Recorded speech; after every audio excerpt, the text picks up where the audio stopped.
What's up everyone, how are you all? Today we are back with another blazing Naruto story.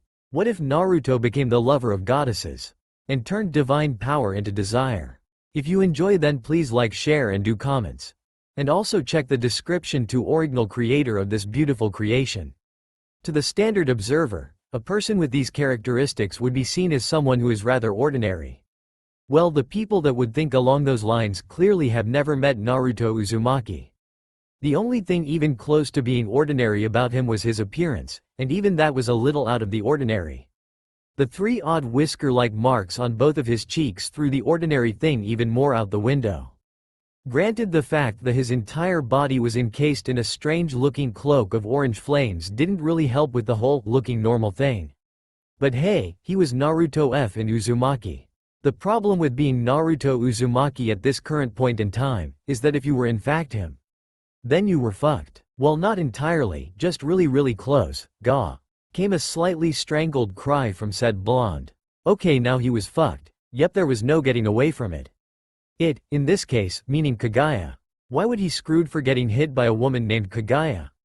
Because Kaguya wasn't just a woman, she also just so happened to be a goddess. So now the fucked thing gets put into better context, doesn't it? Why was he fighting, getting his ass kicked, a goddess, one might ask?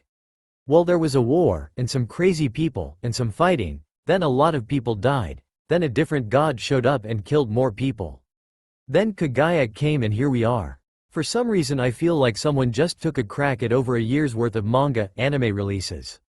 Meh, it's probably not important. Naruto would think about breaking the fourth wall later though, as he had to deal with a dimension-smashing monster of his own.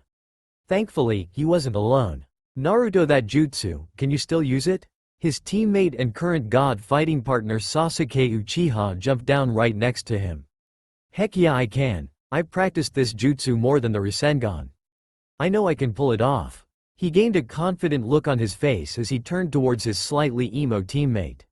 He could see that even Sasuke had a look of determination on his face. If you can make an opening, then I can use it on her for sure. Besides, we need to finish this so we can get back to Sakura-chan and Kakashi-sensei. All he got in reply was a simple nod of confirmation. This was all that was needed, however, as they both got ready for one final attack. When they were both ready, Sasuke led the attack. He used the flames of the Amaterasu that came from his Sharingan and aimed them directly at Kaguya. Ordinarily, the flames of the Amaterasu would burn through anything they touch and be impossible to extinguish.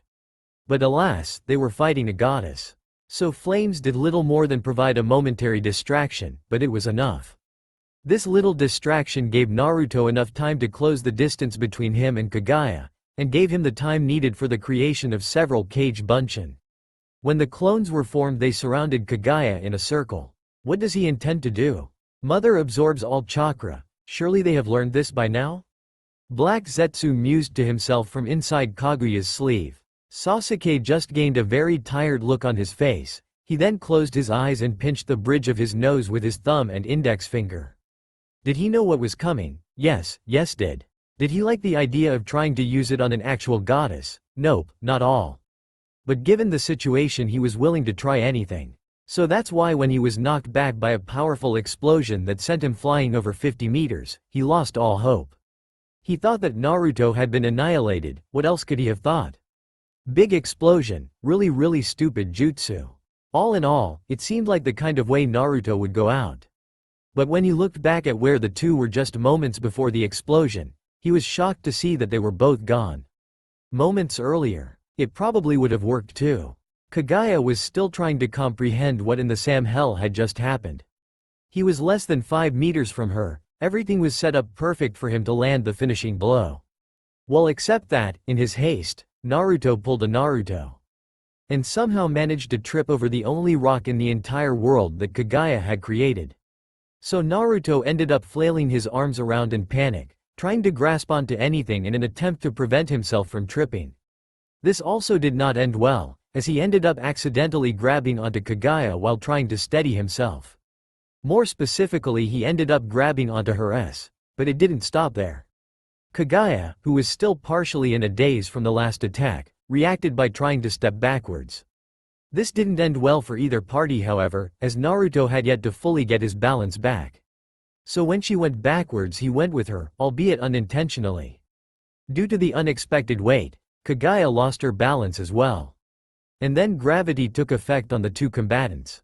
Kaguya's body followed by her head smacked the ground causing her to locked in place. Then Naruto's head and body landed right on top of Kaguya's, to be more precise he fell in such way that his mouth was positioned perfectly over hers. They both didn't move for a second as they tried to figure out what had just happened. Then Naruto felt a massive surge of power build up between them, and then his vision went dark. Cloud watching. To others it might be seen as a rather boring hobby. But something about the clouds just captivated him. Was it the way the clouds stretched and warped themselves into all different shapes and sizes? Did it have something to do with the way they just seemed to float there lazily, only going where the wind takes them? He really didn't know for sure, but he still watched them. He watched them because that was one of the few things that kept him sane, and he understood why Shikamaru did it so often. Naruto-san. He quickly turned his head towards the person addressing him, his shoulder-length spiky blonde hair being shaken about as he did so. As interesting as the outside may be, I would really appreciate it if you would pay attention while in my class. Several students, girls and boys alike, giggled a little at his expense. Naruto just sighed a little, and gave the man who was his history teacher a small apologetic nod while scratching the back of his head in a sheepish manner. He was used to this sort of thing happening, as was everyone else in the room, so the minor disturbance was quickly forgotten. The remaining portion of class passed by rather quickly, and when the bell rang signaling it was time for lunch he was quickly out the door. As he passed through the halls on his way to get his lunch, he couldn't help but smirk a little at what he heard. Look, it's Naruto-senpai. Really? He's so cool. Are those whisker marks real? I don't know, but I really want to find out. He had to suppress a small shudder at that last comment. Fangirls were a truly horrifying thing. He now understood why Sasuke had always been so afraid of them. They were everywhere. In the halls, the classrooms, the gym, the track, the city park, and there was even one time where he found one hiding in his gym locker. Once more he forced to suppress a shudder. That situation had been both awkward and terrifying for all parties involved. He passed right by the cafeteria like it wasn't even there. They didn't serve ramen. So quite frankly he felt that it shouldn't even be there in the first place. He navigated his way through the halls with practiced ease until he came upon his favorite spot. It wasn't much, just a small shaded area with a bench and a vending machine. He came to this spot for one reason and one reason only. This vending machine happened to be the only place in the entire school that served ramen. It was cup ramen, but it was ramen nonetheless. It seemed like today was not his day however, as the machine had not been restocked the night previously. So as a result, no ramen. This was no big deal, he could totally handle this situation. Why? It's not my fault I splurged a little yesterday and bought out the machine's entire stock. I was hungry. Okay, maybe not so much handling as finding a way to cope with this, to him, devastating information. Will you be quiet? It's hard to sleep with you whining like an incoherent toddler. He was not whining, he just openly expressing his displeasure. Shut up y'all, lazy furball. I'm trying to cope with real-world problems here. Real-world problems? Ha, don't make me laugh, brat. If the only thing you have to worry about is running out of ramen, then I'd say we're doing pretty good compared to when we first got here. He hated to admit it but Kurama had a point. Yeah, you aren't exactly wrong. That still didn't change the fact that he was hungry. He needed options and he needed them now. After a few moments of thinking about his current predicament, he got an idea. Oh hey, I know. I'll just ask the boss lady for a pay advancement. Before he could fully congratulate himself on his brilliant idea he was interrupted by the sounds of amused laughter coming from his soul partner. And just what is so funny, you stupid lump of fur? Honestly, I can't decide. All this did was make Naruto even madder. Oh, pray tell. I can't decide which is funnier. You taking orders from that little pipsqueak, or you thinking that she would give you a pay advancement? He wanted to respond. But Kurama's laughter had gone from a low chuckle to a full-on bellowing laugh. He wouldn't have been able to get a word in edgewise anyway, so he just went ahead with his plan. Fine, I'll show you who's boss, you stupid fox. This'll work, TTEBAO.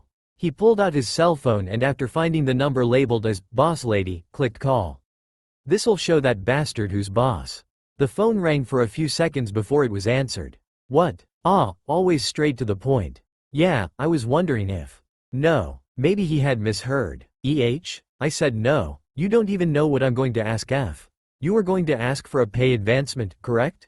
To which I just responded with no. But, I'm hanging up now, don't bother me again unless it's something important. There was an audible click, signaling that she had done as she said she would. Doesn't she understand that I don't have enough money for the cafeteria? I get the ramen because it's cheap and delicious. Hate to say I told you so. Oh wait, no I don't. Before he could even begin to start yelling at his inner companion, the horrific sound of the school bell sounded, signaling it would soon be time for afternoon classes. So he was forced to march back to class with a defeated look on his face, and a laughing demon that only he could hear.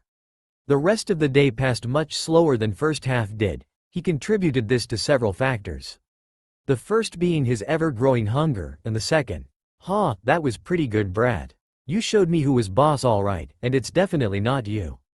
After having Kurama sealed inside of him for nearly his entire life, he had built up a rather impressive resistance to his taunting. But after hearing it for nearly 3 hours, he was starting to understand why some Jinchuriki went insane. To his relief, the final bell of the day rang, and he promptly removed himself from the premises. After leaving through the school's front gate, he ran for a few minutes trying to get to a secluded spot. When he was sure no one was looking, he pulled out his earpiece from his blazer and activated it. This is Golden Fox, ready for pickup. The line was silent for a moment, until a very monotonous voice came over the line. Roger. The feeling of weightlessness soon overcame his senses. After a moment he blinked. When his eyes opened, he was no longer standing in an empty street. He was now inside of his place of employment, the ship known as the Fraxinus. How did he start working in place like this? Well, flashback. 1 year ago. Kaguya's body followed by her head smacked the ground, causing her to be locked in place. Then Naruto's head and body landed right on top of Kaguya's. To be more precise, he fell in such way that his mouth was positioned perfectly over hers. Neither of them moved for a second as they tried to figure out what had just happened. Then Naruto felt a massive surge of power build up between them, and then his vision went dark. When his eyes opened, he was standing in a massive crater at least 100 meters in diameter. He didn't move though, since he did not have the strength. He was vaguely aware of Kurama screaming at him from inside of his mind. He looked around the crater, and found that he was alone. Before he could even begin to think of what happened to Kaguya, his vision darkened once more. He drifted in and out of consciousness several times over the course of the next several days. It seemed that even with Kurama's chakra, he still couldn't quite recover from his bout with the rabbit goddess. After what seemed like an eternity, his eyes snapped open. This time, however, he was recovered enough to stay that way. The first thing he noticed was the massive headache that felt like it wanted to split his skull open. He waited for a moment, hoping it would pass. After what felt like hours, his head stopped hurting enough for him to take in his surroundings. The room he was in, while somewhat familiar, was also completely alien to him at the same time. He had been in the hospital enough times during his life to tell he was in some sort of infirmary. He was currently lying on what he assumed to be some sort of hospital bed, with tubes in his arm leading to some sort of machine. Naruto noticed that there was a suspicious lack of orange on his person, only to silently berate himself a moment later. No duh, they took my clothes, they were probably shredded to hell. His entire mini area was surrounded by a large blue curtain that blocked him from seeing what lied beyond his current position. Welcome back to the world of the living brat. Kurama? The one and only. He couldn't help but sigh in relief. At least he wasn't alone in this place. How long have I been out? This was an important question, as he needed to know how long whoever had him had him. No, that is not a typo. Only a few days, nothing to be concerned about. There was some good news. Do you know where we are? Don't got a clue, brat. I will say though, wherever we are, it ain't the elemental nations. Perhaps he had heard wrong. I'm being serious here. Heck, we probably aren't even in the same dimension anymore. Naruto wanted to protest, but he knew that it was definitely a possibility. After all, Kaguya had been able to create new dimensions at will. So it wasn't that much of an impossibility. What happened? We were fighting her and then His cheeks lit up in a shade of bright red. Wait, did I really? Yep, congratulations brat. You beat a seemingly all-powerful goddess by being a total degenerate. I bet that master of yours couldn't be any prouder right now. As much as he wanted to tell Kurama to stuff it, he had a bit of a point. In fact, he was pretty sure he read something similar in one of his old teacher's manuscripts. That aside, how was she sealed? Didn't Rikudo Oji-san say that both myself and Sasuke Teme had to seal her together? I've been wondering the same thing, but I know for a fact that you sealed her. I know what it feels like to get sealed, so I can say without a doubt that that's what happened. Before any more thought could be given to the matter, the curtain around him was pulled back. Oh my, it seems like you pulled through after all. Naruto did not know what to expect, but the person before him didn't quite fit the picture. The woman in front of him was without a doubt one of the most beautiful women he had ever seen. She appeared to be in her early 20s, her skin was a little pale, but this was probably just the result of her spending too much time inside. She had long unkempt pale blue hair that was tied into a ponytail that ran down the right side of her head. Like him, she had bright blue eyes that were further highlighted by a pair of glasses that were the same color. On closer inspection, he noticed that she had very deep-set dark circles under her eyes. Must not sleep a lot, huh? You can take a picture if you wish to, I'm sure it would last longer. It took him a moment to realize that he had been staring at her. His face lit up a little bit once again. Sorry, you just weren't quite the person I was expecting.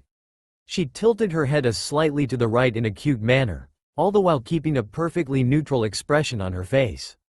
It's fine, I understand that you may be a little confused, Mr. Naruto. Uzumaki Naruto. She pointed at him as she said his name. Yeah, it's my name. Trust me, I know. Would you mind telling me exactly where I am? Because I'm a little confused at the moment. At first all he got was a small nod of confirmation. This was followed by her walking away while gesturing for him to follow. Are you able to stand? If not, then I can come back and get you in a few hours if need be. Nah, I'm good to go. Or so he thought. As he made to stand up, he was quickly met with a small wave of dizziness. Damn, what the hell? He could do nothing but wait for it pass. When it finally did, he was able to stand up, albeit a little shakily. Do you require assistance? I could sedate you and force you back into bed if you need me to. Straight to the point, huh? Well, at least he knew what type of person she was. I'm fine, let's just get this over with. He figured that he might as well try to see what the damage was. As long as there were no crazy organizations bent on world domination or any crazily overpowered individuals, he figured he would probably be okay. Murasama Rain. My name, you gave me yours. So I thought it only proper. Murasama Rain. That was an odd name, then again he was named after a ramen tappy. A type of tropical storm. Yes, that's what it was, damn it, so he couldn't really judge. Well, it's nice to meet Murasama-san. He wanted to start off in this place with a good image, so he decided he would do his best to be more proper when talking to others. Just Rain-san is fine. I've never personally cared for formalities. Well, that went out the window rather quickly. She doesn't seem like a bad person though. Still though, I hear yup, brat. We can't be too careful, even I have no idea what to expect. Just keep your guard up. Right, here we are. They had stopped in front of a pair of strange-looking doors that must have led to some sort of command center. Just go in there and all of your questions will be answered. He couldn't help but release a small gulp as he looked at the doors in front of him. For some reason he was feeling really nervous. If only he knew. Flashback end. He released a small sigh. If only he knew how right he was. Did he expect to be on a massive airship? Nope. Did he even know what an airship was? Negative. Did he expect for the commander of said airship to be 4 years younger than him? Nope. Did he expect to be bombarded with questions? Yep. That one was expected. He did sorta crash land into their dimension after all. So after a very long explanation, one in which he may or may not have left out the whole part about the Fourth Shinobi War, and the elemental nations altogether, and the part with the Rikudo Sennin, and the tiny bit of info that was called Kurama. He neglected to mention these things at Kurama's behest, and he could see his friend's point. And in turn he found out that these people worked for an organization known as Ratatosker, and their job was rather simple. To prevent the powerful beings known as spirits from destroying the world. Simple, yes. Easy, no. However, the more he learned about these spirits, the more he came to realize that they were starting to sound a lot like Kaguya. Female, check. Ridiculously strong, check. Powers that can't be easily explained, check. Unknown origin, check. Sealed by a kiss, yep. realizing that she couldn't just let him go, for various reasons too obvious to be stated. Katori did the only thing she could, and that was offering him a job. He was caught off guard at first. He had just met these people like 3 hours ago, okay, technically 3 days. Still though, he had had little choice in the matter, so he accepted. And here he was almost a year later. He had long since given up on finding a way home. Both he and Kurama agreed that with both Kagaya gone and Madara dead, there was little to be concerned about. It wasn't as if Sasuke would go power mad, trap all of the tailed beasts and then destroy everything, right? See? Absolutely ridiculous. What was his job, you may ask? What did the great Uzumaki Naruto do for a living? Nay Naruto, good job on keeping them away yesterday. It really made things easier. Who were they, you ask? They were a group of highly trained military professionals known as the Anti-Spirit Team, or AST, for could basically be considered the antithesis of the Ratatosker. While they wanted to stop the spirits using peaceful means, the AST had other ideas. Outfitted with the best and latest military equipment, their goal was the total elimination of all spirit-related beings. And, more recently, a certain blonde-haired individual. Meh, don't worry about it, Mr. Bad Marriage. Besides, it's pretty fun seeing them get all flustered like that when I pull out the big guns. Let it be known that by big guns, he meant pranking equipment.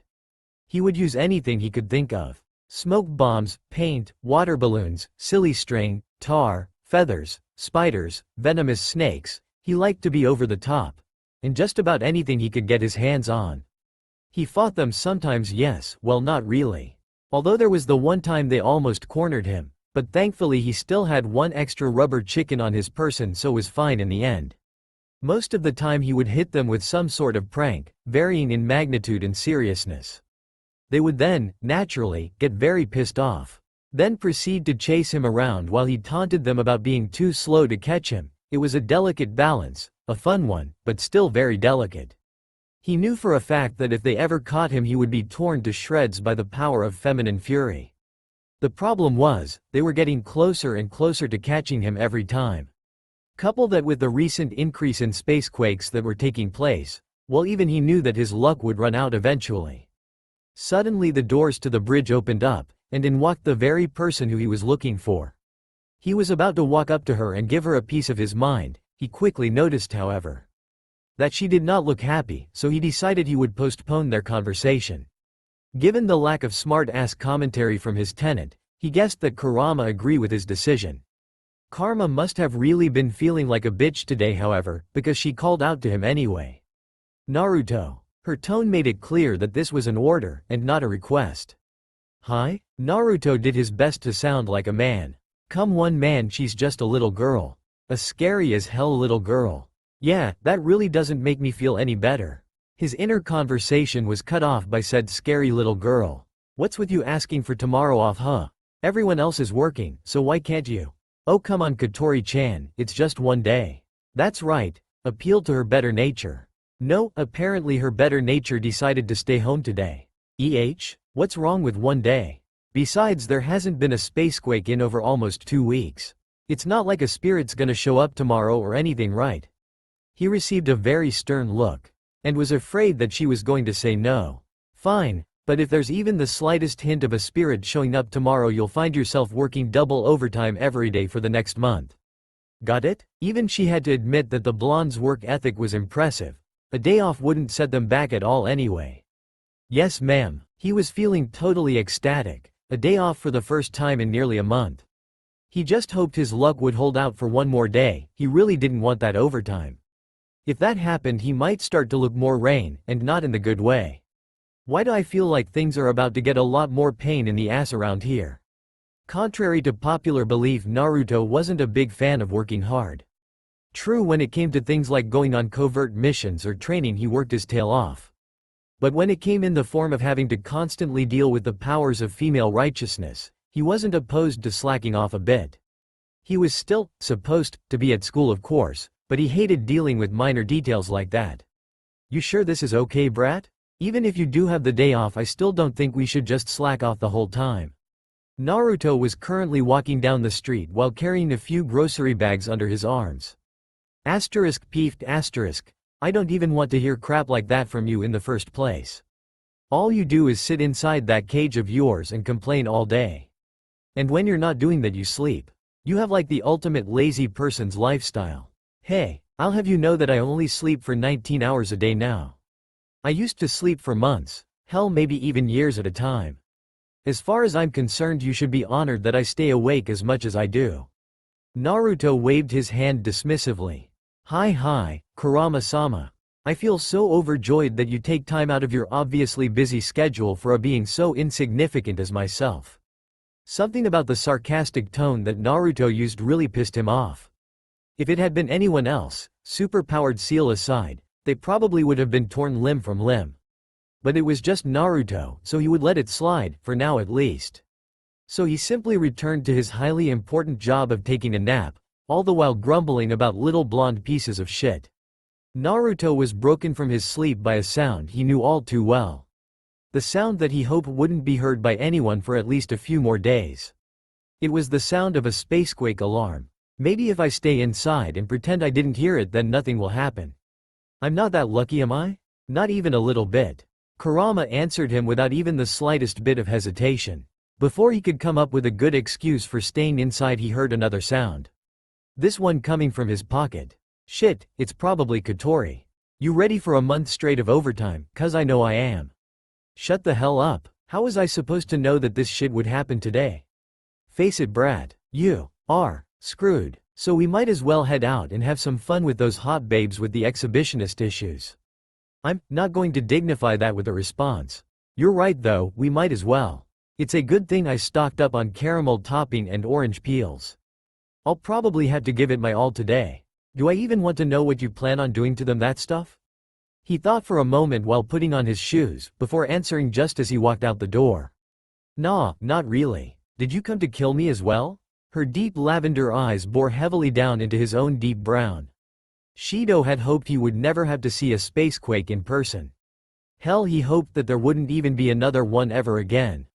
Now not only was he standing less than 50 meters from the epicenter of one, he had also almost died because of it as well. Wait a second. Then there was the other slightly more pressing issue of the pretty girl pointing a massive sword at his face. She was, for loss of a better way of describing her, impossibly beautiful. Her long-reaching dark purple hair helped to accent her deep indigo eyes. She was garbed in a black and pink dress that was covered with a type of purple-plated armor. On top of her hair was a ribbon just a few shades of purple lighter than it. Who are you? She lowered her sword ever so slightly, raising an eyebrow at his question. My name. Shido noticed that her face took on a more solemn look. No, that's not it. Why is she so? A name?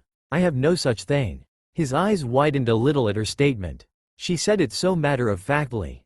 He realized what that look in her eyes was. It was loneliness. Before he could say anything back to her, another explosion rang out. He closed his eyes and raised his arms above his head in an attempt to protect himself from the blast, only to discover that there was no need. He opened his eyes to find that both himself and the girl were shielded from the blast. Why won't you learn that your attacks won't ever work on me? Makes no difference to me. I'm just here to eliminate you. Wait a second, he recognized that voice. There was no doubt about it. Shido didn't know anyone else who spoke with that little emotion. But what was she doing here? Origami? He was forced to cover his hands with his face once again as both of the girls clashed together, creating a massive shockwave that nearly sent him flying. Despite how hard she was trying, it was rather apparent that the girl with no name was the stronger of the two by a rather wide margin. She's so strong, and yet, she still looks so sad. Itsuka? Shido? It seemed that Origami had finally taken notice of him. She became serious again a moment later, however, and faced down the unnamed girl with newfound determination.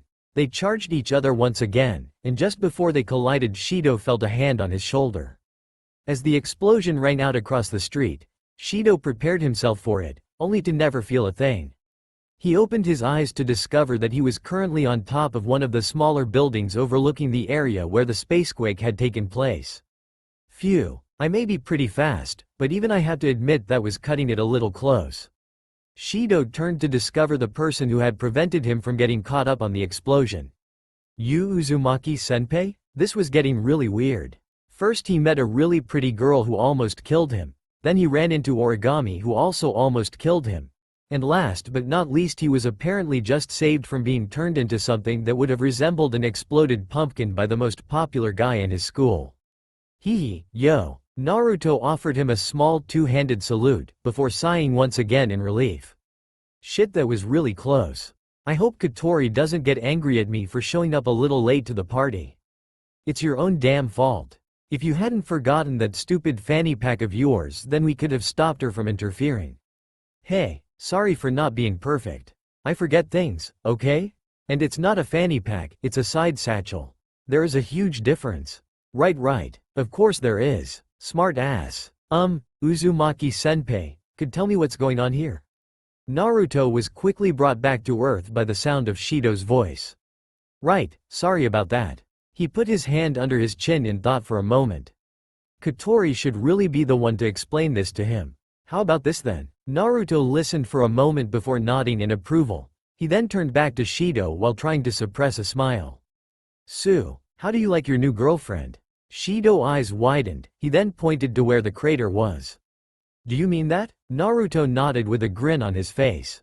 You should feel very lucky, from what I saw she was quite the looker. At that comment, Shido fell over backwards, completely unconscious. Well, that went well. I don't think that's exactly how I would word that. So, what do you have to say for yourself? Let the record show that Itsuka Katori was not what you would call a very understanding person. Granted, when she was in her Imouto mode, she was considerably kinder, and far more understanding. However, this was currently not the case. She was in her commander mode, right now. What did that mean? Well, you call that an excuse. Kaya, I'm sorry for showing up late, please don't hurt me. That of course didn't stop her from hitting him with a flying kick straight to the head. I'll let you off easy this time. But if you screw things up that badly again. She didn't need to continue. He clearly got the message. Mom, he's woken up and is on his way here. Good, send him in. Naruto sighed in relief. Someone else she could take her crazy amounts of loli-fueled anger out on. As he approached the door, she called out to him in a softer tone. Naruto. He turned his head to meet her gaze. Thanks for keeping Onichan safe. It was barely noticeable, but her cheeks had taken on a slightly reddish tint. He simply nodded and sent a smile her way before stepping out the door. As Naruto walked out the door, Shido was just getting ready to step in. Ah, Uzumaki-senpai, could you? Naruto clapped him lightly on the shoulder. Good luck, Shido. He turned back to look at the command center, before returning back to looking at Shido once more. You're gonna need it. With that, he continued on his way through the ship. He had someone to see. After making his way through the twisting confines of the ship's interior, he came to a room very similar to the medical bay. Walking over to the far corner, he could hear the steady beep of a machine. The machine, along with a few different IVs, were hooked up to the person that Naruto came to visit. She looked far younger now, somewhere around his age, and her face had a more human-esque look to it without all of the extra facial accessories compared to when he had first seen her. But he could tell that it was still her without a doubt. Her long, flowing, pale white hair, her slightly stern-looking, yet undeniably beautiful facial features. And he was sure for a fact that if her eyes were to open, that they would be as pale as the moon itself. Kagaya. It was hard to believe that someone as powerful as Kagaya could be reduced to such a state, and yet here she was. As unconscious as the day that he first seen her like this nearly a year ago. The reason he had not seen her in the Spacequake crater after his arrival was all thanks to the friendly folks at Ratatosker. It seemed that Naruto had been recovered after her, something about the safety of a spirit being far more crucial than his own. The first thing he had wanted to do after finding out she was alive was to go down to her room and finish her off himself. But when he got there and saw her laying there, completely powerless and defenseless, he couldn't bring himself to do it. He didn't know why, but for some reason seeing her like that just made him feel conflicted. Not that there's anything wrong with checking on your girlfriend once in a while, but can we wrap this up soon? How many times do I have to tell you that sort of thing's impossible? Despite the harsh tone that he directed at Kurama, a small blush had crept up into his face. Oh sure. The sarcasm in his voice didn't go unnoticed.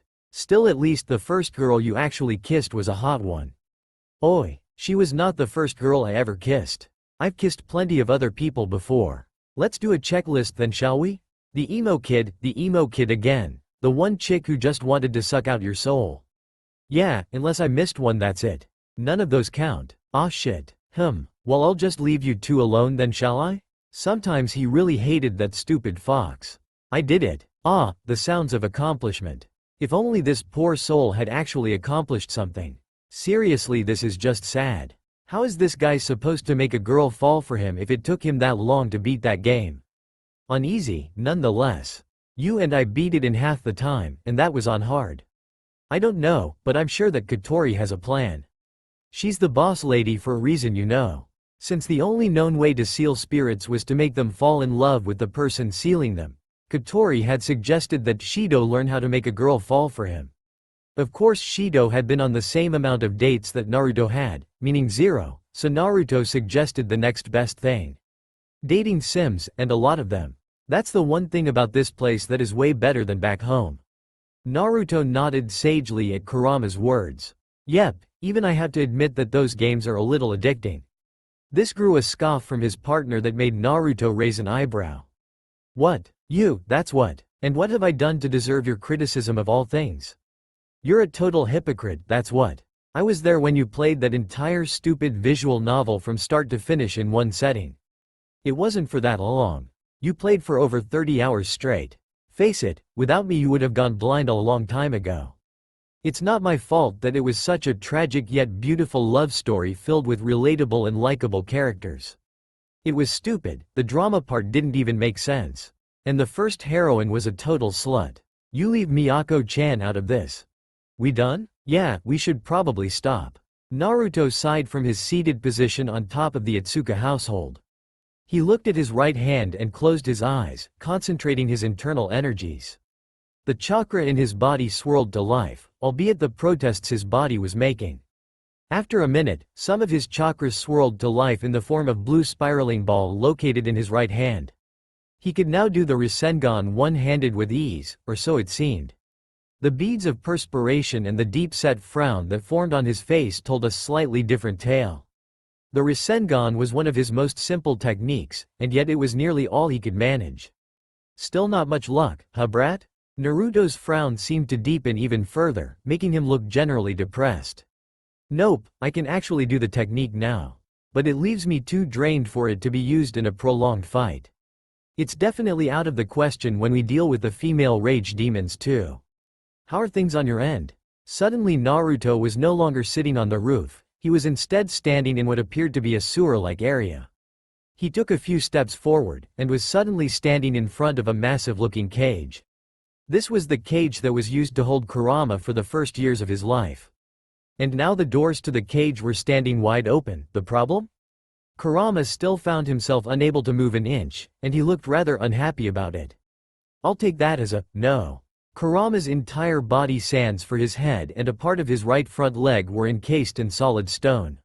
Yeah, the answer is still definitely no. Well, at least your arm is free now. A year ago the only thing that you could move was your head. Oh, I feel so privileged. Maybe if we wait another year I'll be able to use the whole arm so I can beat your stupid ass with it. Hey, I'm not exactly running at max capacity here either. I think I had more chakra than this when I was 5. You did have more chakra. I was there. Thank you for proving my point. Naruto walked over to Kurama before laying on the floor of his mindscape directly in front of the fox's face. Did you at least give Sage Mode another try? This drew a scowl out of the blonde. Yeah, not that it did any good. This city might look pretty from a human perspective, but there is almost no nature here for me to draw the energy from. I can still use Sage Mode, but the amount of time it takes to gather even a little bit of energy isn't really worth it. TCHH. I hate to say it, Kit, but until Kagaya wakes up we may just be shit out of luck. Let's hope Katori's theory is correct then. 1 year ago. You probably can't use your powers for a reason. Naruto looked at her in confusion. What do you mean? Well, Katori spun around in her chair a few times while she looked to be contemplating something. Think of it this way. You said you had half of the ability needed to seal her away, right? The blonde nodded. He was given Ashura's half of the 6 paths power, while Sasuke was given Indra's. Well, here's what I imagine transpired. Naruto gestured for her to continue. You already had half of the needed formula to seal her away. The kiss probably acted as a replacement for the other half the formula that you were lacking. She paused to make sure he understood before continuing on. But since you lack the ability to seal away spirits naturally, your body did the next best thing. It probably used all of your inner energy to help bind the spirit away. In addition, since she didn't have a high level of affection for you, it needed a massive amount of power to seal her away. It made sense, well, to Kurama at least. She'd lost Naruto at the substitution part, but he didn't want to let her know that. Do you think there's any way to get it back? The little redhead shrugged. She's probably the only person that can answer that question. Well, even if she can't answer our questions, we still won't know exactly what happened until she wakes up. Even though they both knew that they were more than likely stuck here for good, Naruto couldn't help but hold out the hope that they would find a way back. Hey Kurama? The blonde broke the brief moment of silence between the two. The only sign that the fox gave was the opening of one of his eyes. We won't be going home, will we? Honestly? Please? Kurama noted the desperate tone that his Jinchuriki had used. Naruto had been doing his best to keep the thoughts of home at bay, but Kurama knew that putting off the problem wouldn't help solve it. He had made several attempts at bringing up the matter before, but Naruto didn't want to listen. Whenever it was brought up, the blonde would either change the subject, or ignore him completely. I don't think going home is going to be a part of the equation anymore, kid. Naruto sat up from where he was laying down in his mindscape. Even with his bangs overshadowing his eyes, Kurama could still see a few tears trailing down his face. Tears that, in his mind, were long overdue. TCH, I must really be going soft to have a Jinchuriki as pathetic as this. He thought to himself before turning his attention back to Naruto. But he's not all bad, I guess. Saying that Shido had been having a rather strange week would be like saying that an oven can get warm. This was without a doubt, as far as he was aware anyway, the weirdest week he had ever had in his entire life. First, he discovers that the phenomena known as space quakes are actually caused by the appearance of strange females labeled as spirits. Then he finds out that there is an entire organization dedicated to the well-being of said spirits. Not only that, but apparently his little sister just so happens to be the commander of said organization. And finally, he learned that one of the most popular guys in his school is also in the employment of the Ratatosker organization. Yesterday you saw me. Yeah, there was one other small complication, and her name just so happened to be Tobichi Origami. Don't tell anyone. In fact, I recommend that you forget everything that you saw and move on with your life. There wasn't really a whole lot he could say to that one, was there? Stoic as ever, I see. With that, Origami turned on her heels and started to make her way to class. I need to know why. Origami, the sudden halting of her progress told him that she was listening, at least in part. That girl, why did you seem so angry at her? Origami turned around and took a few steps closer to Shido. Because, that girl is a spirit. And a spirit took my parents away from me. Shido's eyes widened by a decent margin at her statement. What? But that girl was definitely. Ah, Shido, that's where you went. I was wondering where it was you wandered off to. Shido was still too shocked by Origami's earlier revelation, so it took him a few seconds to process someone calling his name. Shido glanced over his shoulder to see Naruto walking towards him at a rather brisk pace. Uzumaki-senpai? Is there a problem with something? Nah, not really. The boss lady just told me to start keeping an eye on ya a little more when we're in school. But what about? Shido turned back to where Origami had been standing just moments before, only to discover that she was no longer standing there in the first place. Where did she go? The least she could have done was end the conversation. I wouldn't worry about it so much, Shido. She probably only left because I'm here. What does that have to do with anything? Since Shido was new to the fold, he was operating on a need-to-know basis. Or as Katori put it, don't tell him anything or I'll hit you so hard you'll be the one who needs to be informed. If it was anyone else, Naruto might have just told him anyway, but A, Katori scared the crap out of him, and B, messing with people is way more fun than telling them the truth. So all Naruto could do was crack a massive grin and awkwardly scratch at the back of his head. You ready to go to work, Kurama? Always. It's about damn time too. It's been getting way too boring around here as far as I'm concerned. Whenever there was a space quake, several things usually happened. First, the alarm would sound and everyone would be sent to the shelters for protection. Second, the space quake would actually occur. Third, the spirit would emerge from the quake ready to do whatever it was they were there for. And last but certainly not least, the Ast would usually arrive and try to destroy the spirit. It was usually during this time frame, ranging anywhere from a few minutes to a few hours, that Naruto was called into action. What was the occasion this time? A space quake just so happened to occur right on top of the very place where he was forced to spend several hours of his precious day doing a horrid thing called learning. Are you in position? As his earpiece flared to life, so did his excitement levels. Always. Good, you know what you need to do. Just make sure that you buy as much time for Shido as possible. I'll do my best. Naruto had positioned himself on a small outbuilding a few dozen meters away from school. Just close enough that he could get an accurate count of the number of Ast wizards on the premises. TCH, 20 overall. Are you freaking kidding me? I knew I should have stocked up one rubber cement and dental floss. I think I get what the rubber cement would be for, but what the hell would want floss for? That's easy, I was going to dip the floss in gasoline and then wrap it around there. Stop, I don't want to know anymore. I swear you take after that pervert that you called a master way too much. I was just kidding, at least about the gasoline part anyways. Tome, that's your name. The small yet highly deadly wave of energy that impacted less than a meter away from him told Shido that the name given to him, the genius staff, back at the shop, were anything but. I'm terribly sorry to anyone with the name Tome, but that really isn't a name for people this day and age. I don't know why, but for some reason it felt like I was being mocked.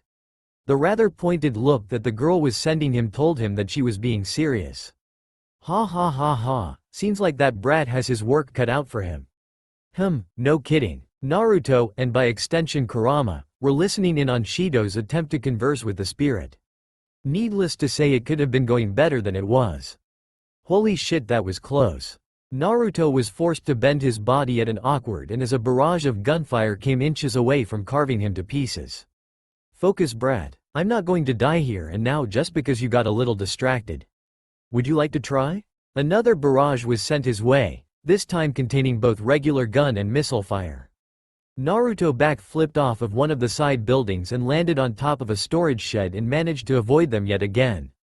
These ladies seem to be getting frustrated with me, not really all that surprising considering what I put some of them through. If someone were to look closely at Ast members, they would notice that some of them had rather odd alterations made to their standard uniforms. Some of them had massive signs duct taped to their backs that said, "Daddy Issues." While others were sporting odd-looking wigs that bore a strong resemblance to a clown's hair. There were even a few that looked completely normal, aside from being a completely different color than what they normally would have been. There were a select few that didn't have any alterations to them whatsoever. These were the ones that had at least some experience in dealing with Naruto's antics. In the beginning, when Naruto had just started working with the crew of the Fraxinus, all any of them did was try and apprehend him. As they would quickly find out, however, they didn't quite have what it took to catch him. In fact, he had intentionally allowed himself to caught by them a few times just so he could prank them from a closer range. He would always escape quickly enough, so he saw no harm in it. More recently though, it had been getting slightly more difficult to evade them. On top of sending more personnel each time there was an incident, they had also started using actual ammunition on him. While it certainly stayed a game of cat and mouse, their respective roles had certainly switched on that day. I would love to actually, but there's sort of the problem called, I'm a giant fucking fox encased in stone and sealed inside your dumb ass. Oh, because you're just the easiest person to get along with. I know I'm a hell of a lot better than your whiny little virgin ass. Shut up, how about you make me? Sure I will. What are you going to do about it? Glare at me? Why you little? Wait a second, what? It took Kurama a couple of seconds to realize what Naruto had meant. Oh shit. The Ast had stopped firing at them. Actually, the Ast weren't anywhere to be found. If Naruto and Kurama were standing next to each other, they might have been able to see the expressions on their respective faces slowly morph, from worried to downright terrified. Oh shit, where did they go? The massive explosion that was followed by the spirit exiting the school with several Ast members in tow gave them a fairly decent idea of where they went. Kurama, are we in trouble? No, you however are in deep shit. What did I do to deserve this? What did I do to deserve this? Shido's day was going even worse than he thought it would. He had hoped that all he would have to do was ask the spirit on a date. Well, technically that was all he had to do, and that was all he had actually done. He hadn't really been counting on her not knowing what exactly a date was. So now all he could do was sit around the ship and wait for her to reappear. At least he had gotten to converse with her, albeit rather briefly. Toka. For some reason he felt a little proud when he said her name. He had given it to her after all. Congrats on that, by the way, you picked a good name for her. He had been so busy thinking that he hadn't noticed Naruto's presence at all. Do you do that for fun, or just because you can? I wonder. He put his hand under his chin as if he was pondering the answer. Both, really. If you could fly, wouldn't you want to whenever you could? Yeah, I guess so. Well, there's your answer. Shido didn't look the slightest bit satisfied with the answer he received. Hey, Uzumaki-senpai, I've told you like 12 times to just call me Naruto. Fine then, Naruto. Said Blonde looked very pleased with himself, having added another person to his list of people that say my name without all of that formal shit going on. So, are you gonna spit it out? Shido got distracted again. Something about Naruto just seemed to do that to people. Well, yeah, I've been wondering. What exactly do you do around here? And more importantly, why do you even work here in the first place? It seemed like Shido was on a roll with asking questions that Naruto couldn't answer. Well, technically he could answer them, he would also more than likely be punished for it later. Well, you see, I'm actually. Fuck, Kurama, I need options. How about you tell him that you're only here to check out women? God damn it, this is serious. Fine. Aha, I've got it. Really? Hit me with it. Well, you see, Shido, I just so happen to be the cook of this fine vessel. The moment it left his mouth, Naruto swore never to ask Kurama for help in a pinch ever again. Fuck my life. Despite the realistic-looking smile on his face, he could feel a small part of his pride as both a shinobi and a man being smashed to pieces. The deep booming laugh that only he could hear didn't really make it any better. Yesterday, it was customary that after every encounter that Naruto had with either the Ast or a spirit, that he would have to give a report. It wasn't the report itself that made him nervous, more so the one that he would be reporting to. He had been standing in front of the doors leading to the command bridge for a solid 5 minutes trying to think of what to say to her. Telling her that it was all the giant talking fox's fault probably wasn't the best idea, and his pride refused to allow him to say that B was bested. Even though, according to said giant talking fox, that both of those things had happened.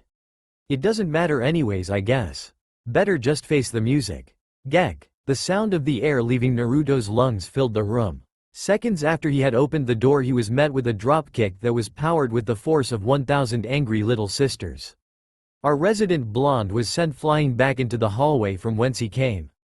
A few of the higher-ups in the room couldn't help but wince in sympathy for him. Despite their feeling bad for him, not a one of them spoke up in his defense.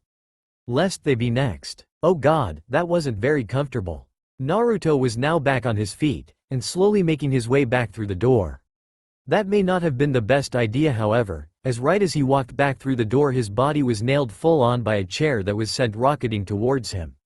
However, this wasn't just any chair. This one just so happened to be Kotori's command chair. So once again Naruto was sent flying out into the hallway. This time he wisely chose not to go back and try to push his luck any further.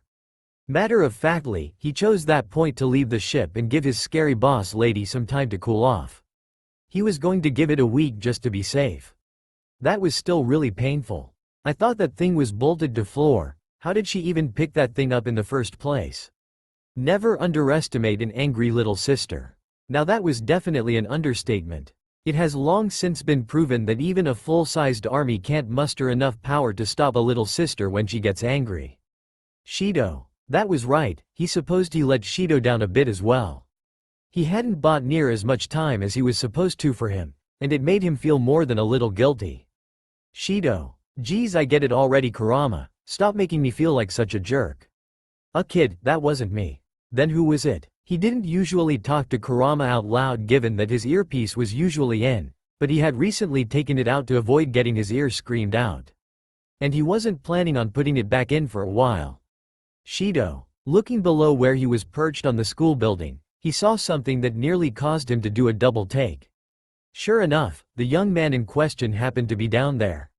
It was the fact that he wasn't alone that caused Naruto's eyes to nearly bulge out of their sockets. Kurama, is she who I think she is? I think so. Do you know what this means? That you aren't in as much trouble as you thought you were? Naruto cracked a borderline insane grin and pulled out his phone and pushed the first number on his speed dial. Kurama, I believe you just hit the nail on the head. What is that? Shido's was once again brought out of his thoughts by his female companion's inquisitive nature. Toka was currently pressing her face against the glass of a bakery's display case. Shido, what is this? He didn't know what to expect when he has asked a spirit on a date, but this definitely wasn't it. When he had first encountered her, just based off of the way that she acted and carried herself, he figured that she wouldn't be very emotive. After his second interaction with her, however, he was able to see her smile for the first time.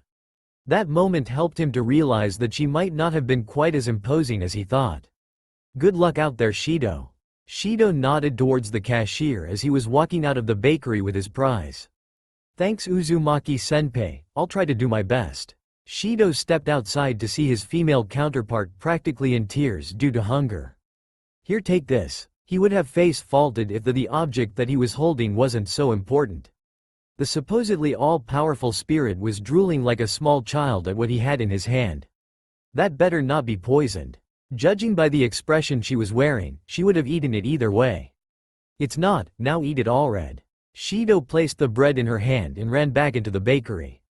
His eyes landed on the cashier, only to not recognize the person behind the register. The young woman, because the cashier was in fact female, simply tilted her head at Shido's actions. Do you need something else, sir? No, I'm good. Sorry for disturbing your time. As he left the store, he failed to notice the smirk that appeared on the girl's face. Damn, I just wanted to mess with him a little bit. But this is seriously awesome. When he first called Katori to let her know about the situation with Shido, she was still less than happy with him. In fact, she probably would have thrown another chair at him had he been in the same room as her. That quickly changed as he told her about the events that were unfolding around her older brother. Apparently Katori had been drinking some juice at the time, as she immediately did a spirit take and proceeded to nail him with questions. After he had finished explaining the situation to her, the two of them quickly came up with a plan that would not only help Shido seal the spirit, but would be funny as hell if they managed to pull it off. Shido, do you think that we could find a date in a place like that? That place is. Originally he wasn't all that sure that this date would be successful. But after seeing that the only thing that Toka really cared about was food, he figured he would probably be just fine. What he had not taken into account was that despite his wallet growing considerably lighter, she didn't look to be slowing down anytime soon. I can pay for food carts and stalls all day, but a restaurant as expensive as this. Itsuka. I thought I recognized your miserable-looking face from over there. Just great. Turning to look to the all-too-familiar figure that was addressing him, Shido became less than pleased. Yo, Tanamachi. I'm so glad to see you. If Tanamachi picked up on the bland and sarcastic tone that Shido was practically shoving in his face, he obviously didn't care. Why? Because his attention was immediately drawn to the ridiculously pretty girl that his friend was accompanying. Whoa, hold on a second there, Shido. Aren't you going to introduce me to your friend here? When Shido didn't immediately reply, the gears in Tanamachi's head, small as they were, began to turn in a devious fashion. My Itsuka, could it be that you are on a date right now? Well, that's. The sound of the doors to restaurant opening and then closing, leaving the two of them alone, was enough for Tanamachi to understand the situation, as far as he was concerned anyway. I'll say no more. I understand what it's like to have a needy girl that needs to be taken care of. He pulled out his phone and showed Shido his girlfriend. My beloved has rather expensive tastes as well, so I understand your predicament. Please don't tell me you actually paid for any of that crap. As such, Tanamachi continued, being unable to hear Shido's thoughts. I feel that it is my duty to help you out in any way possible. He shoved an envelope into Shido's hands. Here, some random blonde bystander gave me this earlier, saying it would come in handy. I think it must be fate that has allowed this to happen.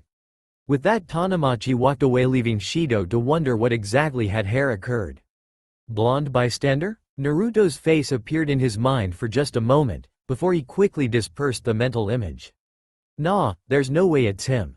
It has to be a coincidence. As Shido walked inside the restaurant, Naruto jumped down from the rooftops directly where Shido had been standing just a few moments prior. Well, this seems to going well enough. It's boring, why doesn't he just force himself on her and get it over with? There are so many things wrong with what you just suggested. Like what? How about the entire thing? Forcing himself on her? Kissing someone who isn't willing is just plain wrong. You didn't seem to have a problem with it. That wasn't intentional. It still sure as hell wasn't consensual either. I tripped. I suppose you plan to blame groping her on your clumsiness as well? That part was. Hey. Naruto didn't have to be in his mindscape to picture the victorious smirk that his companion was wearing. TCH, whatever. I know what really happened back then, and that's all that matters. Yeah, but so do I. And in case you haven't forgotten, I can read your mind too. God. Fucking. Damn it. Deciding to drop the conversation, argument that he knew he had inadvertently just lost, he pulled out his phone to let Kotori know that Shido had entered the restaurant. After having a brief, yet moderately infuriating run-in with his little sister, Shido had done as she asked and taken Toka to the residential area just as asked. He didn't know whether to be surprised at finding a conveniently placed festival right where a bunch of houses used to be, or angry at the fact that he would more than likely be paying for more food. Congratulations, you two are our 100th customers box the day, so all the food you get will be free.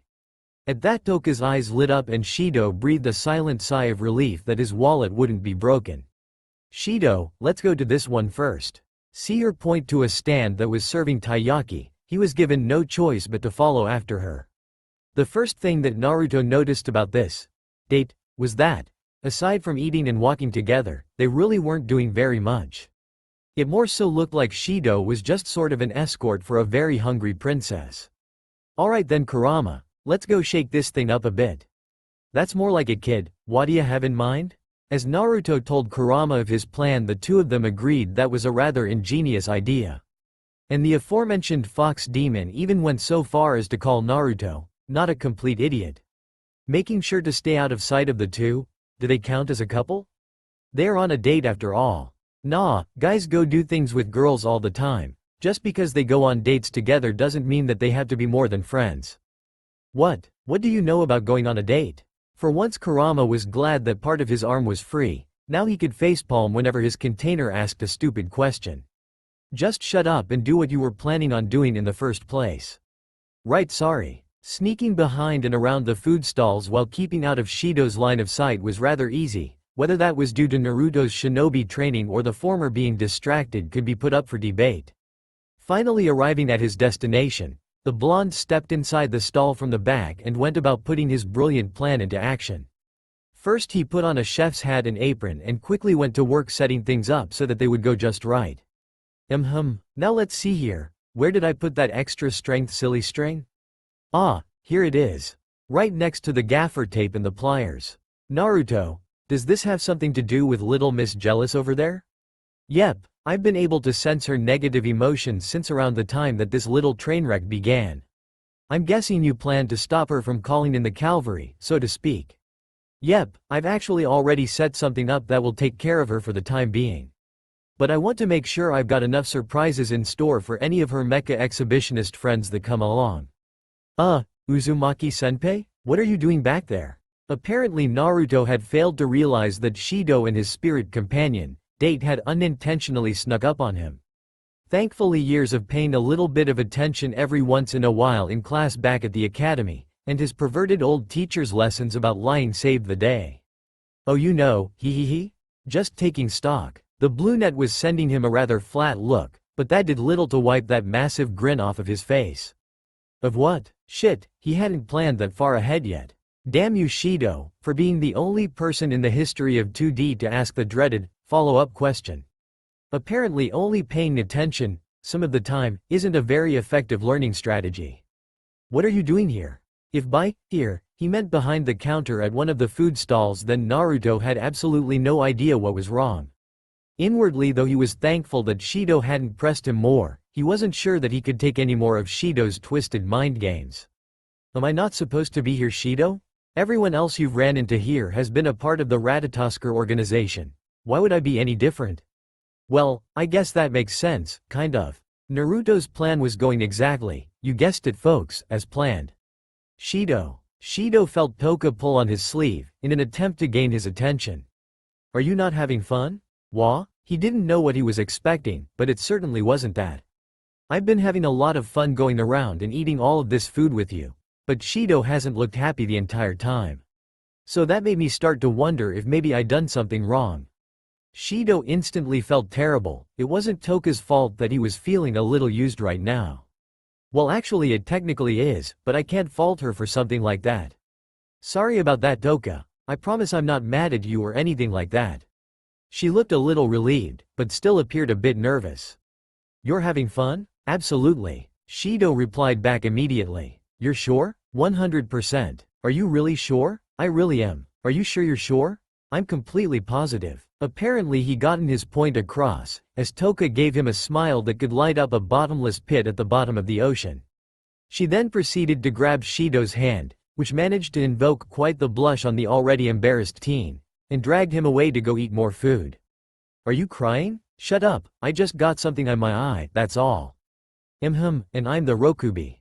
It's not my fault that they look adorable with each other. Do you seriously hear yourself? That's it, no more of those shoujo manga. Naruto on his part looked absolutely horrified and, they're eating. A noticeable twitch formed on the blonde's eye. Very observant kid, did you also happen to notice that they were walking around too? Was that sarcasm? Shut it, I know what they're doing, I'm just wondering why they haven't done anything else yet. He spent all that time get ready, and has some of the top people on dating in the entire country at his. Actually I'm pretty sure all of those people are the exact opposite of helpful, but that's beside the point. So please try to explain to me why the most interesting thing that those two have done is eat 12 orders of takoyaki. Not that watching other people eat wasn't something that he yearned to spend the rest of his life doing and all, but this was really boring. And what else would they be doing exactly? I'm sure you must have some idea with your vast experience in that particular field. Was that sarcasm? You know, date stuff. Stuff like, well, y'all, no, stuff. Now that he thought about it, he'd never actually been on a date in his entire life. He supposed that he had asked Sakura on a date once or twice. PFFFFFFTTTTTTTCCCCHHHHHHHH. Shut it you. But he'd never gotten her to agree to go on one. Looking back on it, he didn't really understand where that attraction even came from.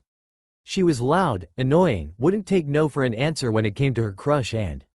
oh my god. That awkward moment when you realize the only reason you had a crush on someone was because they were just like you. Don't forget that she was obsessed with a non-primary color. Now that I think about, people used to dislike her a lot too. Not as much as you, but you know. Guess that's what they mean when they say that hindsight is 20/20, huh? Brat, now that I think about it, wasn't Sasuke obsessed with black for a little while? Hey, kid, nah, that's not quite right. He wore blue for a little while too, now that I think about it. What the hell do you think you're doing, you ass fart? Being jostled from your thoughts is never a good thing. It's even worse when it's by an angry person. What you talking about there, boss lady? Everything is perfectly fine here. He didn't exactly know what it was that she thought he'd done wrong, but he was almost positive it wasn't his fault. Oh really? I suppose that means you can still see Oni-chan and the princess down there then? The sweetness of her tone unsettled him. Oh well, it didn't matter anyways. He was being extra vigilant today, so there was no way that shit, where were they? That girl had 9 orders of soba, that should have taken at least 20 minutes to finish, and hasn't even been half that yet. What is that girl? It seems that her being a spirit isn't just for show. That was terrifying. No being, human or not, could eat like that. Truly a terrifying force of nature. He could feel Kurama nod his head along with him in agreement. Sue, I'll just take that long pause of horrified silence as a yes. And since you obviously have this under control, I think we should all just take a break for a while, right everyone? That was an empty threat and Kotori knew it. There was no way that Rain or any of the others up there would ever abandon him like that. Over the past few months they had formed an inseparable bond that would never be broken by a little girl's feeble attempts to. Sounds good to me. I'm all for it. Yep, works for me. A chorus of several other voices joined to add their consent. Traitors. Traitors one and all. Hey guys, come on now. Let's be reasonable here. The resounding click of his earpiece signified that he was alone. A bunch of traitors, the whole lot of them. There was no way he was ever going Manoa-san keep tabs on her exes ever again. Now the only one he could rely on was himself. Wait, that wasn't true. He still had his partner of mind and spirit to rely upon. Despite their differences in the past, the two had an unshakable bond that crossed the very bounds of space and time itself. Well kid, not that this isn't fun and all, but I think I'll be taking a nap now. Have fun. With that their mental connection abruptly cut off, leaving him more alone than he'd been in days. Oh I get it. You guys don't think I can pull this off do you? Well I'll show you all. Screw those guys, he had this in the bag. Now all he had to do was find those two. In a massive crowd of people, without any help whatsoever. To make things even better it had chosen that exact moment to start raining. Challenge accepted, as it would turn out finding them was in fact rather easy. Even if he could only make a handful of clones without tiring himself out, it still sped up his search process by a considerable margin. So when he gained the memories of them walking into his second favorite place ever, the first was anywhere with ramen, he quickly flashed to their location. He didn't really like using the Hiraishin, partly due to how hard it was for him to place markers, although he knew that would get easier with practice, and partly because of the toll that it took on his body. While it didn't require a lot of chakra all at once, things tended to add up over time. With each use of his father's technique he could literally feel a chunk, albeit a small one, of his chakra instantly disappear. It was nowhere near as bad as the Rasengan as far as chakra consumption went, but it wasn't exactly a cakewalk either. Apparently, who would have thought, the Hiraishin takes a lot of practice to use in combat. And even then he still didn't think he would be able to ever use it on the same level as his father and the second Hokage. He could still do it, he just needed a lot more concentration compared to his father. This meant that it wasn't really all that usable in combat yet being the definitive word. He'd had some success with it recently, he'd managed to save Shido with it actually. Back when he'd first met the princess, he'd used it to get Shido away from her and his personal stalker. That was actually the first time that he'd done 2 consecutive jumps in a row before. But he wasn't about to tell Kotori that. Ooh ah, what is this place? Did we just infiltrate the Mecha team's secret base? No, it's just an arcade. He couldn't stop himself from smiling at the way the girl reacted to her new surroundings. Her reactions were very similar to the way his were back in the beginning. He remembered how amazed he was at everything these people did with electricity. Back home all they had were light bulbs and other basic electrical implements, and most of those were considered to be top of the line. It was funny, even if the people here were incredibly weak, not that he could talk much in his current state, they still managed to use amazing things. And yet here they had moved past that level of technology over 100 years ago. That wasn't even mentioning their other forms of technology. He recalled back to when he had first been told that he was in some type ship. He had thought it odd at first that he couldn't feel the rocking back and forth of the vessel, but just assumed that they were docked in some way. So imagine his surprise when he found out that he was inside of a top-of-the-line stealth attack craft floating thousands of meters above the ground. Long story short, it took 2 weeks to fully repair the bridge. And even to this day he made sure to spend the least amount of time that he had to on that thing. Watching these guys, it might be boring. But still, seeing the way that the two were working together while trying to win a stuffed, what was that a thing? It kinda reminded him of a chicken nugget, but figured that it probably supposed to be something else. I guess it could be worse. Yeah, you could be the poor bastard who has stand on the side and watch other people have fun. Naruto felt his eye give an involuntary twitch. Don't you have a nap to take or something? That was apparently enough to shut up his passenger, at least for the time being anyway. With that resolved, the blonde moved a few aisles down from the couple, and proceeded to kill some time. And by killing time he meant playing Mortal Kombat. As far as he was concerned, both of those things involved killing something, so didn't see the problem. Finish him? Ah shit, that was my last 100 yen coin. Would it be frowned upon to borrow money from Shido? Yes, probably. He guessed that the guy had been through enough without him taking his pocket change. The guy hadn't even known that any of this was going on until a little while ago, and yet here he was working his hardest. By taking a ridiculously cute girl on a date. That was paid for by someone else. With no adult supervision. Well actually, technically there were adults supervising, but given their backgrounds, and taking into account the little stunt they pulled earlier with the dream park, they would probably encourage any incorrect behavior before trying to stop it. Still though, all things considered there were definitely worse things that a hormonal teenage boy could be doing with his time. Like watching another boy take a cute girl on a date. Actually now that I think about this is kinda creepy isn't it? I'm pretty sure I could be labeled as a stalker for this sort of thing. I know she asked me to watch over them and all, but do I really need to observe everything that they do? 3 hours prior. Just remember, keep an eye on them both no matter what, alright? What if things get violent? I'm not sure I can protect both of them and fight off the Mecha Exhibitionist Brigade at the same time. Kotori shook her head at Naruto's description of the AST. It was easy to see that they weren't really his favorite choice of company. Not that she thought all that differently, to be honest. I don't care what you have to do, or even how you go about doing it. Just keep him safe. Understand? Well, if you're sure, do I get paid overtime for this? No. Pay raise? Not even a little bit. Ramen? She gave him a contemplative look before shrugging her shoulders, showing him that she had relented. Fine. Hell yeah, TT Ibeo. While so far that was proving to easy enough, he doubted that it would last for long. He was very confident in his ability to set traps, prank-related obstacles, but that wouldn't be enough to stop an entire squad of determined and angry young women. He learned the hard way when he was young that women were truly a force to be feared, and his time with Ero Sennin had only solidified that fact. You could only watch one of the most powerful people you had ever met get beat up so many times before you were scarred in some way. Being around a bunch of other scary women like Tsunade Baon didn't help with that either. Hot take that, it looks like it's my win this time around. Interjection, Yuzuru would like to point out that she has defeated Kagaya in the previous 3 matches. Oh, shut it you. That just means that I need to win the next 3 in a row. It can't be all that hard if you can pull it off. Naruto couldn't help take notice of a rather heated game of Super Street Fighter 2 that was being played off to his right.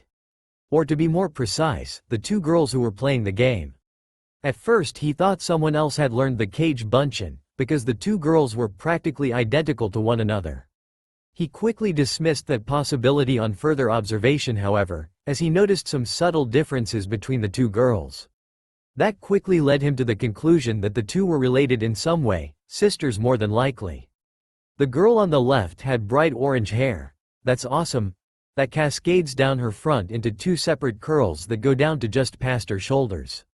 A long, braided ponytail also runs clear down to her mid-back, which he could see very clearly due to the clothing that she was wearing. Actually, saying that she was wearing clothes might have been a little generous. Her garments were made of a series of dark blue straps that wrapped around her body just enough to cover her modesty. The girl to her right was dressed similarly, although her clothes had a purplish tint to them. Her body, not that he was staring, was also a little less developed than her counterparts. Which was really saying something. Okay, he was totally staring. I can't put my finger on it, but something is definitely different about those 2. It fell. It seemed that the new happy couple had gotten their chicken nugget. Good for them. He'd seen several relationships started on TV because of food before. Who'd have thought that Anpan would lead to so much? He returned his attention back to the girls he totally wasn't creeping on, only to notice that they were gone. Odd, he hadn't even heard them leave. He'd reacted without thinking. Had he been a second later, then Shido, or even the spirit, would have died. So now, all because of his stupid hero complex, he was the one laying on the ground with a massive pool of blood leaking out of his gut. Oi Yuto, ko on W. You need to Skyus. If paw out o u wo b ble to con. He was aware of Kurama's voice was fading in and out, but he was unable to process anything. He didn't know if it had been a few seconds or a few hours. He was almost glad when he felt his body start to go numb. Alas, he knew it wouldn't be that easy. Even if it was heavily repressed, he could still feel the corrosive energy building up inside of him. His body felt like it was on fire, and then he saw red. 2 hours earlier. Gah, that stupid machine was rigged. Explanation. Perhaps Kagaya is just terrible at video games. Can it Yuzuru? What do you know anyway?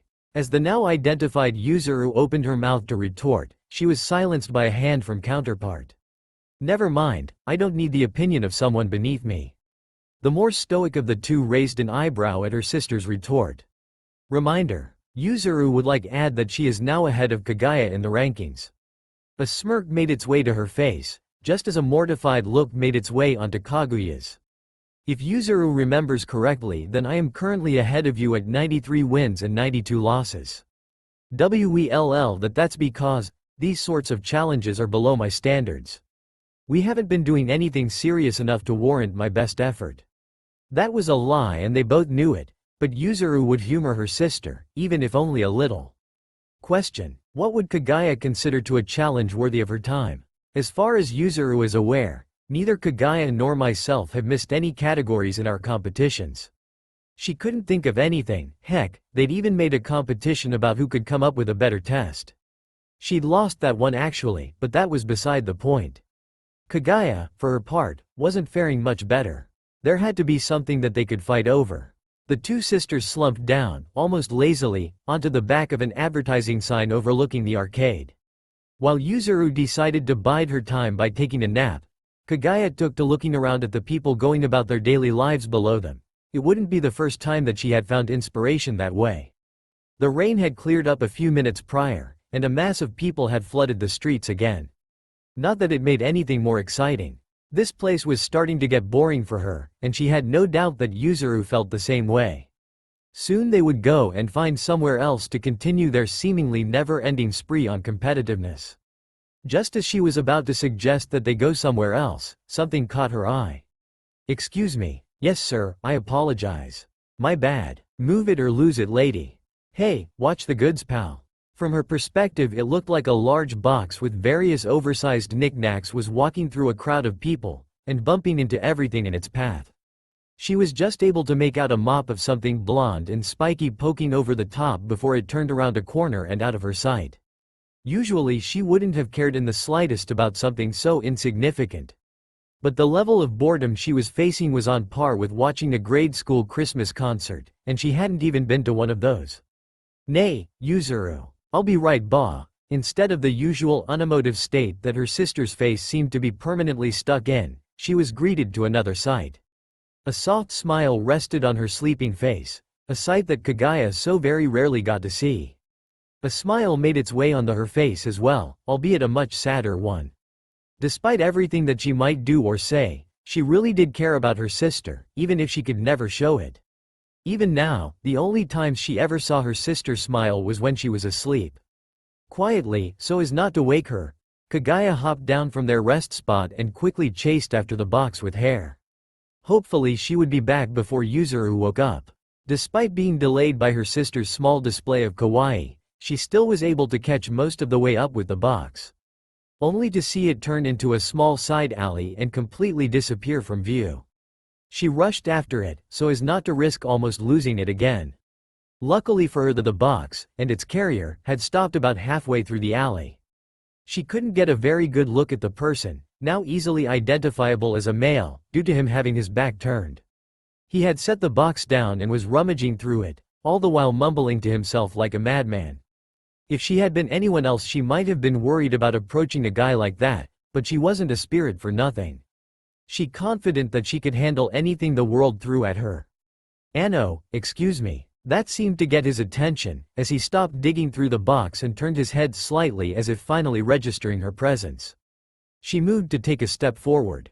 "Don't move from where you are." The blonde guy still hadn't turned around all of the way, but the tone he used kind of pissed her off.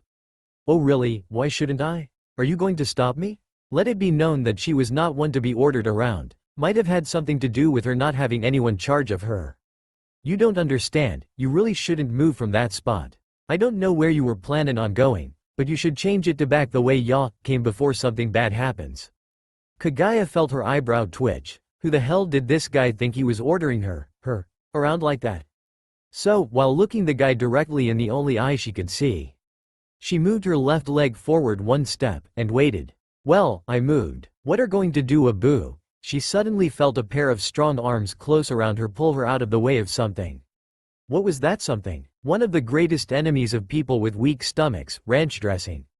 Not just a little bit either, there had to have been at least 3 gallons of it pooled up where she had just been standing. Immediately after that it got even worse. She watched in morbid fascination as the area was doused with all sorts of things ranging from dried bacon bits to croutons. This was topped off by several full heads of lettuce landing on top of it all. Okay, maybe she shouldn't have moved after all. It seemed that the salad of death wasn't quite done however, as a massive bowl easily big enough to fit a person inside of it, landed upside down on top of it all. Definitely should have stayed put. Have you ever pictured how it was that you'd meet your end? Have you ever even given a thought to what your last moments would be? Will they be spent passing on in your sleep at an old age while being awkwardly surrounded by a group of your closest family and friends? Or will you go out in a really terrifying way like wrestling a rhinoceros while wearing nothing on your body except for some oven mitts? I've had that dream before, and I must say it was rather terrifying. Whatever it is that might have come to mind, death by salad was not something that Kagaya had ever taken into consideration. After all, who even comes up with something like that? What the hell is wrong with you? I told you not move, why'd you do it anyway? It was then that Kagaya became aware of the person who'd saved her from becoming an oversized crouton. It was definitely the same guy that had been rummaging around in the box a moment ago. Now however, she was able to get a better look at him, and if she was going to be perfectly honest, he was a lot better looking than she first thought he'd be. Combine that with their close proximity and him having his arms still wrapped around her and well, she might have been a little embarrassed. Naruto on the other hand was more than a little annoyed. It took a lot of prep work to set up the salad bar of doom as he'd come to call it, and all of it went to waste. All because of some bratty teenage girl with an attitude. Speaking of that, Naruto became increasingly aware of the distance between the two, or the lack thereof. He immediately relinquished his hold on the girl, Spirit, and took a step back, while being mindful of not getting ranch all over his shoes. It was the smell that made it so effective, and he had no desire to have to deal with that today. The lack of a certain blonde in her immediate personal space gave her the few seconds she needed to get her mind right and to process everything that had just happened. Why was I almost killed by a poorly made bowl of human-sized salad? Ah, good question. Naruto scratched the back of his head nervously. Well, yeah, see. Wait a minute, did she just say poorly made? Now hold on there, what do you mean by poorly made? I spent a long time putting that together, Datbayo. No one spoke bad about his death traps. Even the third Hokage, one of the most legendary shinobi to ever exist. The man who'd not only survived, but led his village to victory through multiple great wars, had a healthy respect for the havoc that Naruto could unleash. So who the hell did she think she was trying to tell him that his trap was badly designed? Huh? Was this guy a moron? He even used that demanding tone with her again too. You heard what I said. Poorly made. She crossed her arms under her chest absent-mindedly. Seriously, that was hardly even a salad. You can't just get some lettuce, smother it with dressing and call it salad. There were croutons too, damn it. Was this girl a moron or something? How did she not notice the croutons? There were 10 pounds of them. Ho? I'm sorry I didn't notice. I was too busy being appalled by that overuse of ranch dressing. A twitch had developed over Naruto's left eye. That's the point. It's a trap. And not the kind that I nearly scarred myself for life after mistakenly reading about either. What kind of moron uses a salad as a trap anyway? Are you stupid? Do you want people to know how stupid you are, is that it? Naruto was about to retort, before he realized something. Hey, a smug look came across his whiskered features as he crossed his arms. What? You totally just called it a salad. Origami, come in. Do you read me? I read. The young AST member's voice sounded slightly nasally, probably due to the fact that she'd been hanging upside down for the last 10 minutes.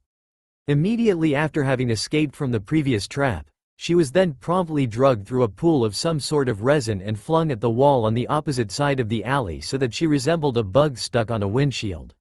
He was dead. She didn't care if she had orders from the top not to engage him at school. The next time she saw him she was going to murder him. You haven't moved from your position in a while, are you okay? I'm fine, I have the targets right where I want them. Origami tested the material that was binding her to the wall, roughly satisfied that it had hardened enough to become brittle. Once she was satisfied that the rubber compound wouldn't stretch any longer, she tensed the muscles in her body and used all of her strength to break free from her cement-based prison. Only for nothing to happen. Ah, it seemed he'd taken her above-average strength into account. They just don't know it yet. The person in the other end on the line sweat dropped in the unsuccessful breakout attempt. Do you need us to send someone to help you get out? Onegai shimasu. Dead, and she didn't care how it happened either. Man. Naruto rubbed gingerly at a spot on his left shoulder. The clothing there was slightly blackened as well. Way to remind me how much I hate lightning.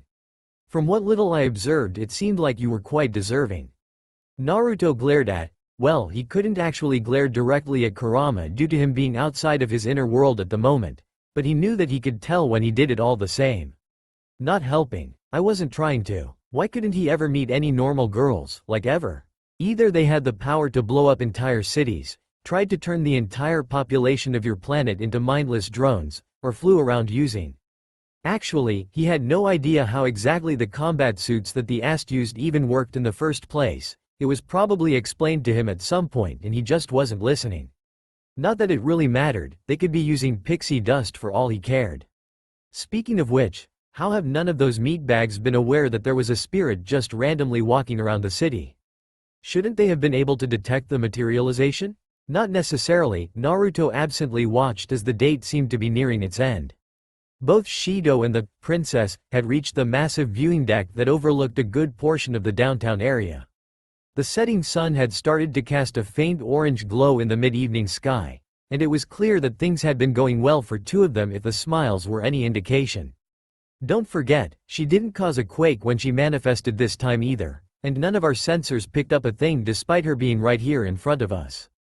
He still had a hard time believing that so much power could be stored inside such a small girl like that, but it wasn't like he hadn't seen her use it before. Moreover, it wasn't so long ago that he'd been in a death match to decide the fate of his world against a supposed goddess, of all things. I'm surprised you haven't raised the alarm about it yet. Don't you think you should make sure that our employers have a heads up about something like that? If Kotori discovered that Naruto found a spirit just wandering town without letting her know about it. Yeah, it was one of those rare times where Kurama was immeasurably glad that he was mostly locked off from Naruto's senses via the new additions to his imprisonment. I probably should. Naruto scrunched up his face in consideration. But I'll do it after this is taken care of. The last thing we need is to be starting another problem when this one isn't even fully taken care of yet.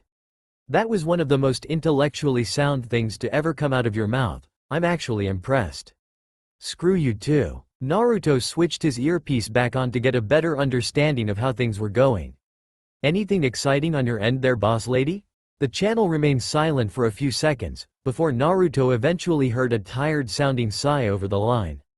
Things are looking good, despite the fact that Shido has next to no experience with women. He's doing a rather impressive job. The blonde raised an eyebrow at the somewhat depressed tone that the twin-tailed girl was using. Things were going well, like seriously well for them. Despite their massive budget, state-of-the-art technology, and the impressive tactical minds that they had at their disposal, they weren't really all that successful at what they did. They hadn't even actually saved a single spirit yet. None of them counted the rabbit goddess because all they had to do there was show up and retrieve her from the wreckage.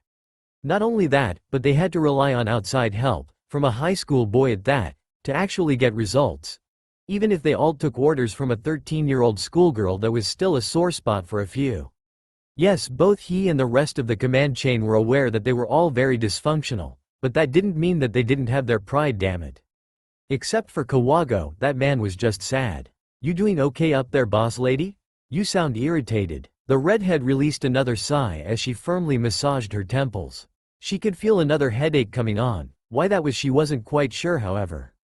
Her eyes drifted to the semi-frantic but still organized chaos that was currently taking place in the command bridge, between the so-called love experts, arguing amongst themselves about what to have Shido do next, the research personnel scrambling around trying to gather as much scientific data as possible, and a certain loud blonde grating at her nerves over the comms. It was enough for her to want to scream and pull her hair out. Okay, the headache was probably a little justified. All of that wasn't even the worst part. Oh no, the worst part was what was happening on the ground. All of her planning, scheming, and careful training was paying off perfectly. And that was the problem. Her eyes narrowed as Shido and the princess stood side by side watching the sunset together. Do they have to stand so close? Her grip on the armrest of her chair tightened to dangerous levels. A part of her, a rather large part of her at that, wanted to be the one standing next to him in her stead. But she knew that for the time being she would have to grit her teeth and bear with watching her beloved Oni-chan hold hands with another girl. Nay, Kotori? Oi, boss lady. All she had to do was ignore him and he'd go away. Are you ignoring me? Yes, it appeared she was. Although, if the twitch that was developing under her right eye was any indication, then it wasn't going very well. Are you mad or something? Her grip on the chair had caused her knuckles to turn white, and her irritation levels were becoming more and more apparent to everyone else in the room. If the gradual quiet that began to settle in was any indication, So much so that even Rain took a small step away from the little red head. Oh, I think I know what this is about, Tilda.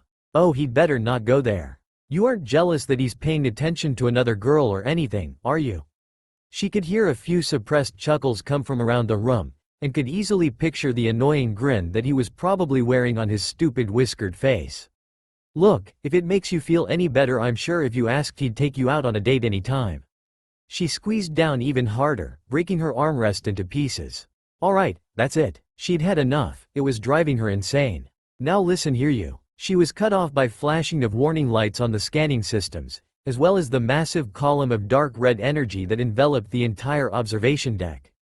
That was definitely not good. Moments earlier, I have the target in my sights, I can fire anytime you need. Tobichi Origami was having a very bad day. She'd been tied up, covered in God knows how many different substances of varying stickiness, encased in rubber cement, and even set on fire. Twice. All of that would be more than enough to absolutely infuriate just about anyone on the planet, but it didn't stop there.